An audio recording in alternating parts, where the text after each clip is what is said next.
பேருங்களா? கீழே இருக்காங்க உள்ளார. புரியுதுமா?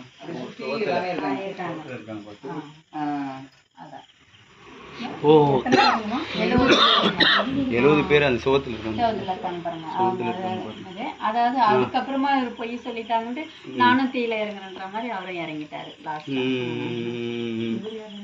யாருமா கடைசியா இறங்குனது? இவரு யாருமா? வெள்ளால சொல்லுவாங்க. அது முதலியார். இந்த கதை எனக்கு சொல்ல வரல. நீங்க யூடியூப்ல கேட்டு பாருங்க, வரும் தெரியும். பொய் சொல்லிட்டாங்கன்னு சொல்லிட்டு இவங்க 70 பேரும் இதுவாயிடுறாங்க. அதாவது அவர் வந்து வெளியில எங்கேயோ போயிட்டாங்களாமா. ஐயோ நம்ம தப்பா போய் சொல்லிட்டுமே அப்படின்னு சொல்லிட்டு அதனால இவரும் இறங்கிட்டாரு. எனக்கு அந்த கதை சொல்ல தெரியல. கொன்னுடும் அந்த